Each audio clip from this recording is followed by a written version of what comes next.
right? From the overwrap position now, if I'm the wrapper, I'm the trapper, and I want to get control of him.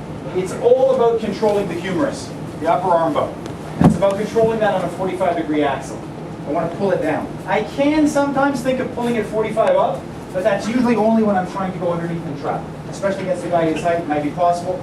But normally when I'm here, I want to think 45s. 45 down, 45 away from his body. Always.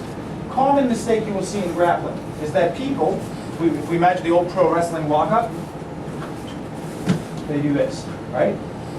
What happens is the side that I'm overwrapping on, people will always say, what's the difference between an overwrap and an underhook?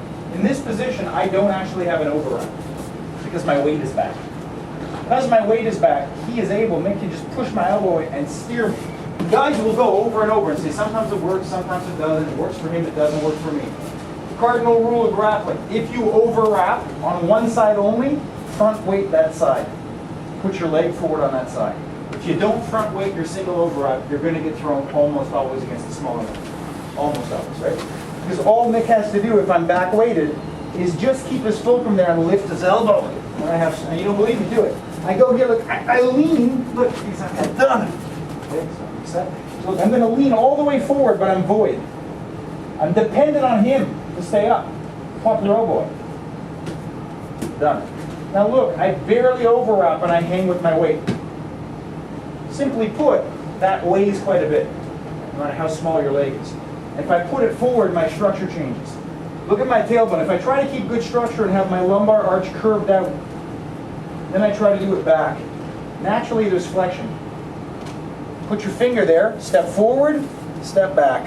Your two arches disconnect. And when those two arches disconnect, put your finger here, and you'll feel movement in your neck. I lose structure by stepping back. So if you are only wrapping on one side over, you need to front weight on that side. And then it's hard. If all I have is this, my other hand's barely doing anything. Mick is trying to get perpendicular on this side. I can control him fairly well from here. If I switch, I just gave it to him. That simple.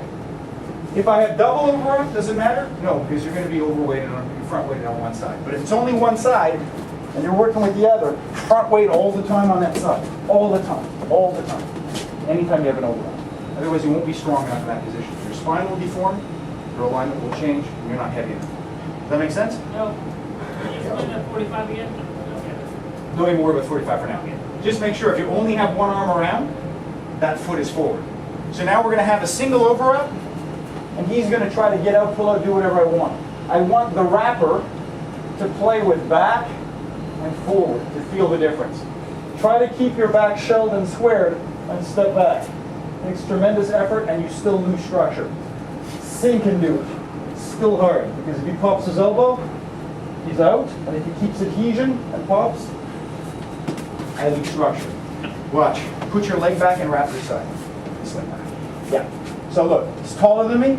Big dude, I go like this. That's it. Right? If I go here, stop that from happening. Right? Put your leg forward. Stop it from happening. Right?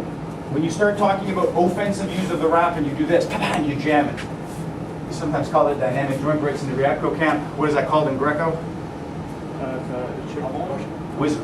Right? A whizzer is when you take somebody's humeral, boom, you jam it, right? It's a very popular, easy, successful grappling move. It's dependent on front weight. I cannot do this very well, but I can do this very easily. Remember the wrist grab?